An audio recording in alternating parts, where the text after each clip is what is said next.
Welcome back to the Doers, the podcast where we dive into the real stories of building, struggling, and thriving in dentistry. I'm your host, Dan Hall. In each episode, we explore the challenges, victories, and lessons learned by the leaders in the trenches doing the work and shaping the future of our industry. Today, I'm joined by Phil Hansen, multimedia artist and keynote speaker. Phil, welcome to the show. Hey, thank you, Dan. Good to be here. Yeah, so Phil, give it a little context, right? You're going to be a keynote speaker at CareStack's Inner Circle Conference starting on January 29th in San Antonio, Texas. And I wanted to bring you onto the show so people get to know you a little bit better, right? A lot of the listeners will be in attendance at Inner Circle. We have some people that are on the fence that might be listening and watching. And I wanted them just to get to know Phil a little bit better as a person. Yeah. So, Well, I mean, I was just going to oh, go say, ahead. I Yeah. think the first place to start is the fact that I'm an artist. Like coming in as an artist, that is just a different person on stage. Like you mentioned, people being on the fence, and I think the fact that there's going to be artists on stage is already going to be a little bit different. I'll be sharing my arts, I'll be sharing my story. We'll be doing something interactive, but nobody's going to be called on stage, so nobody needs to worry about that. It'll be fun in their seats, kind of thing.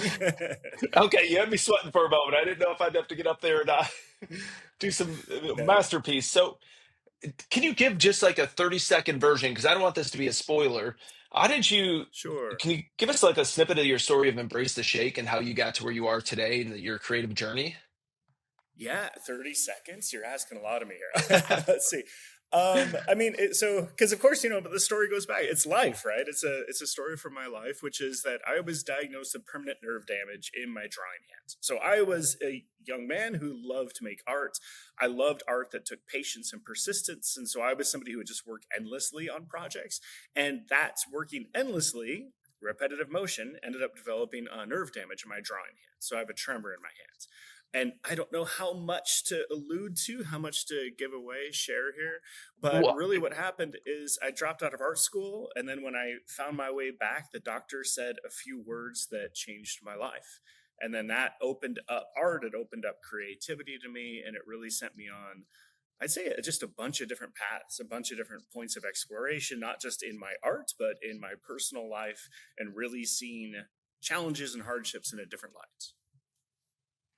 yeah, thanks for sharing that. That's impactful. I Yeah. could imagine getting that news from a And a little doctor. hidden too, right? Yeah. Yeah, yeah. So you're going to be a keynote, and I'm guessing you've done this talk many places to business leaders, companies, teams. And your opinion, you've been working with my team, Kelsey, Amber, Abby, the people that make the magic for Inner Circle and the creative minds behind it. You know the profile of the people that will be attending, right? Doctor owners, operators, executives. What would be one or two takeaways you could see them pulling from your session during Inner Circle? Well, let's see. I'm going to give you one and then tease the other. So the one that is, it's one of these things in life that I feel like we need to do more of, because society, I think, is always telling us that we need more. We need more supplies, more money, more equipment. We need more ideas, more. And really what I kept finding is that we actually need less. And so the pitch that I have is to think about constraints, to think about what I then phrase as intentional limitations. Like if we can give ourselves constraints in life, that's actually where creativity thrives. We like to think, or I guess society likes to think, that creativity is in the abundance, but actually creativity is inside of the limitations of our lives, because we can have ideas that are outside of the box, ideas that are wild and interesting and creative, but those usually take more time and more money than we have.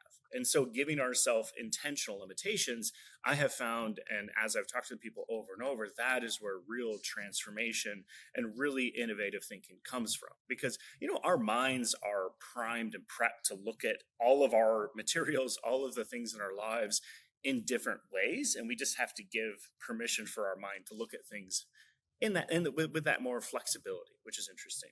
And the one that I want to tease for you is that as I had a lot of people ask me how to embrace limitations. So intentional limitations is one idea, but then I had this other thing that people, so asking me this question of, how do we get creative with constraints? And as much as I thought the answer was creativity, I actually found that we had to step away from creativity and make a different shift. And so then finding our way back to creativity. So I'm trying to allude to a bigger transformational thing that we can make in our lives, but I don't want to divulge everything here right now. No, I love it. I'm gonna have my team sit in on that one. I think that's one of my favorite phrases, guys. We gotta do more with less. Which kind of falls in that vein, right? You don't need this abundance of resources. So Yeah. you've created work that resonates around the world. If you look back at your career so far, what are you most proud of in what you've accomplished when you reflect back? It's interesting because I treat art as very almost transient. We love to think of art as permanent, but I'm somebody who, and this is another thing that I'll kind of share and talk about, is how I started to see art as just a it's just a point. It's just a point in life. Maybe it's a success, maybe it's a failure, but it's just another thing that we transition to move on from. And so I try to keep the highs not so high, the lows not so low, see everything as a little bit more even. I feel like that induces a lot more creativity, a lot more positive thinking. But then, really, what was interesting is as much art as I've made, is in as many places as art has taken me, the thing that has surprised me and I think been the most impactful, and if I'm being honest, it's not my art. It's actually the opportunity to share with people. Because, when we share a vulnerable story from our lives, people share with us.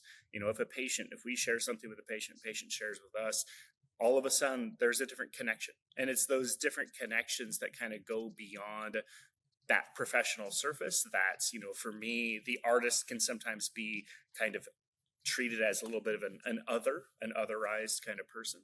And so being able to find that space where we're just connecting individual to individual, I found that to be probably the most impactful. So just the opportunity to be at TED, share my story, and then being able to be in front of the group and to share my art and story, and to make that kind of a connection has been the most impactful.